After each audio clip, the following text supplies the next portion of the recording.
In Dying Light 2 Stay Human's brand new tower raid mode, you're challenged with climbing this tower. Sounds simple, right? Well, not quite. Every time you go up a floor, the challenge gets harder. Tougher enemies, more enemies, environmental threat.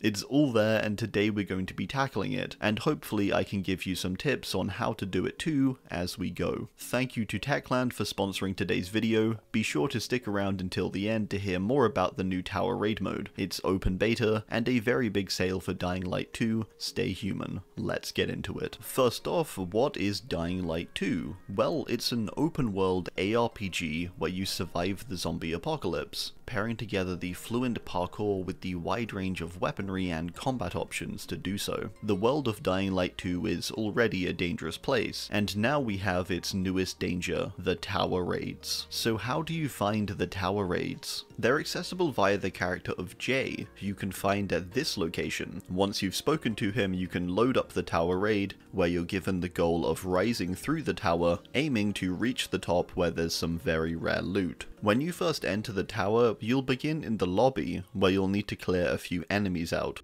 The main event is the airdrop on the roof. Alright, so we're entering in from the lobby. Looks like we've already got some zombies here. If we actually get over into this UV light, as you can see, this like purple light, it actually burns the zombies in this universe. So all the safe areas will have this purple light to it, which is really what we're aiming for. Got some nice mods on our weapons, which are really going to help us out too. Alright, and then here we have the elevator. You'll have to locate an elevator, which will then bring you further up the tower. Each time you rise, the harder the challenge gets. Some of these challenges you encounter will be things like hordes of zombies, blockages in the path ahead that will need to be cleared, timed survival rooms, various bosses, and a whole lot more. Playing solo I do think is viable, but it will be tougher and will really test your abilities. Oh, that does it as well. Gonna get him off. Off you get. That's the kind of damage we're looking for with those canisters. Oh, okay, I had to burn him off with the UV stick there. I would blow this up with this, but I think it... Oh, okay, they did it. Oh, that is a lot. Oh no. Oh no. They just came screaming out that door. Oh, I was not expecting that. Okay, there's a bunch of canisters we can use, actually. Okay, so I have a vague plan, which is always the best kind of plan, right? We gotta make sure they don't explode, because we need them active. We're gonna keep kicking them back if they get close. There we go. Alright, alright. And then, boo! Oh, I missed. Oh! Okay, the plan mostly worked. It's also best to pick your fights a bit, especially when alone. Sometimes it's best to maneuver around an area using the parkour system rather than taking it head on. And if you have to, do your best to split the enemies into smaller and more manageable groups, securing each area before you progress. There are currently 12 different possible levels you can go to in the tower. Each provide a different challenge and have varied layouts and structures. Not only this, but something that can either be a huge positive or huge negative is the various modifiers that are applied when reaching a new floor. You can get really powerful ones like infinite ammo on guns. That's such a good modifier. This is so nice. Oh my. Such a nice relief after tough levels. Climbing the tower. Really fun ones like this mosh pit modifier, which encourages you to jump into hordes and take advantage of bonus damage. Does this count as being surrounded? Surely. Look at that. Yeah, we gotta make the most of that mosh pit. Yeah. This new weapon is great too. Nothing's getting me down in the mosh pit. Oh no. Oh, I spoke too soon. Get that on them. Oh, I gotta get back. My health is very low. That was insane though, wasn't it? And then some where you're encouraged to adjust your weapon sets, as a modifier may suddenly reduce slash or bullet damage. The zombies have resistance against slashing weapons, so I should use this blunt weapon specifically now. These modifiers create a lot of interesting moments and tons of chaos, and make sure you really have to think on the fly. You gotta work out your strategy as you go from floor to floor. This variety extends to loot as well. There's a lot to find on each floor, with various crates, scraps, and items to find. In here? Oh wow! A legendary long mace. Some you have to look a little harder for too, with them being a bit more hidden away. For example, I found a chest only accessible through a vent, which isn't immediately noticeable unless you pay attention to your surroundings. There's always stuff to find, so always be on the lookout for loot. I found a bunch of legendary weapons, medkits, and tons of ammo. It's really worth exploring all you can on each floor. After completing each floor, you'll also receive some loot, such as legendary weapons or ammo, as well as medkits in the 2 side rooms, which I highly recommend picking up each time. These medkits will heal your full health, which is incredibly helpful. I'm sending supplies up to you. Oh, and we get supplies too. Oh, I can go into my stash, I can change weapons, that's very helpful. Let's see what we got in here too. Got another military medkit. Some pistol ammo, that makes a huge difference. See. First aid, that's what you love to see. Oh, I love seeing those cabinets. Life-saving cabinets right there.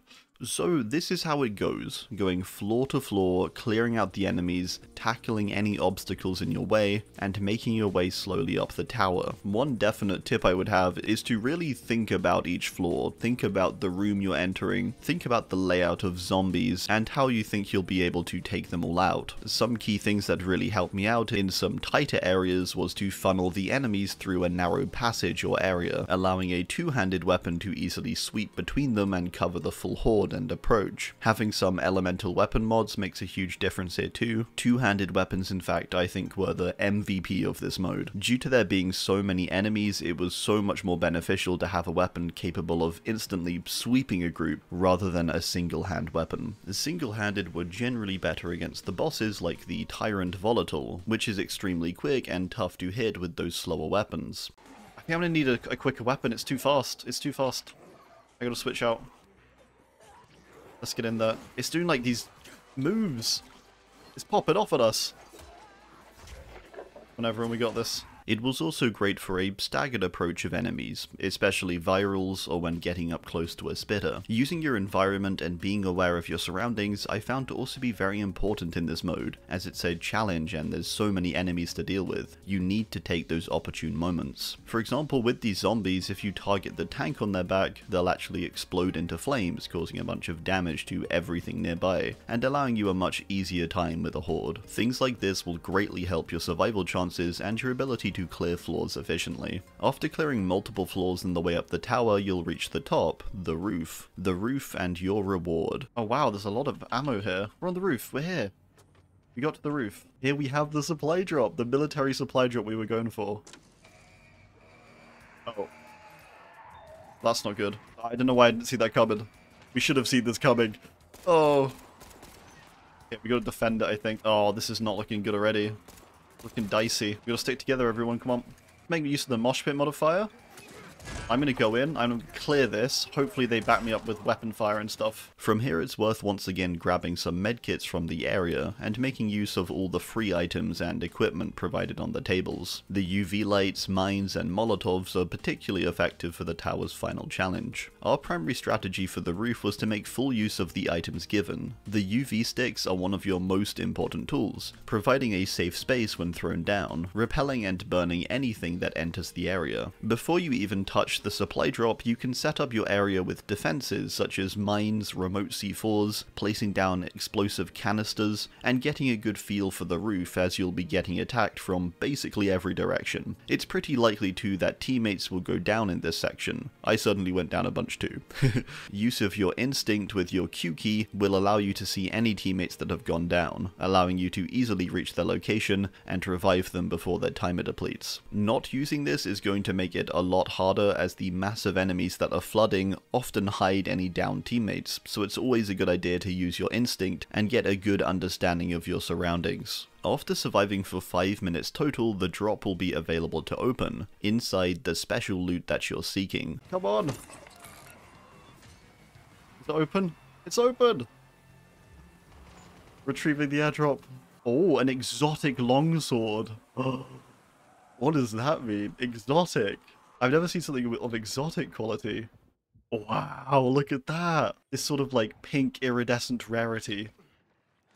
A longsword. Look at this thing. This thing's awesome.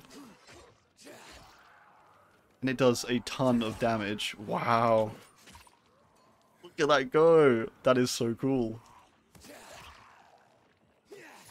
Once you've retrieved the loot, you'll need to head back to the elevator to exit, making sure to not get overwhelmed on the way back. You'll get an exotic tier weapon, tokens to spend with Jay, and a first time completion drop, as well as a whole lot more. These tokens are great as Jay has a wide range of weapons, armor, and customization to beef you up for future runs, fitting rewards for a tough challenge. All in all, for me, I found this to be an incredibly fun and enjoyable experience with so much variety and chaos from floor to floor, with the modifiers really helping to mix things up and encourage me to adjust my playstyle and strategy as I progressed. There's so much great loot to find on each floor, and that prized exotic at the very top of the tower. All the loot and experience you'll gain from these tower raids will help you a lot when going out and exploring more of the open world, which is very expansive. And one of the things I've always loved about Dying Light 2 is how you can move throughout this open world, being able to run on walls and jump long distances, paraglide between areas, swing with a grappling hook. All of it is possible, and all of it is incredibly fun, in both co-op and solo, with it all getting even more dangerous at night when more powerful zombies such as the volatiles come out. You can get into long and very dangerous chases as you try to evade these fast moving zombies. And again, everything you've done in the tower raids is surely going to help you with this. Thanks again to Techland for sponsoring the video. You can get Dying Light 2 now for 60% off during the Steam sale, which lasts from the 25th of June to the 15th of July. The new standard edition of the game now also includes the Bloody Ties DLC, the firearms update, visual improvements, and lots of quality of life changes. I would really recommend picking the game up. It's a ton of fun, and I was really excited when Techland reached out because this is a game I've always really loved. It's a genuine honor to promote this mode for them. I do hope you enjoyed the video, and be sure to get Dying Light 2 with the links below. I'll definitely be playing the mode across the next 3 weeks as new things are added, so maybe you'll catch me in game. Thanks for watching, and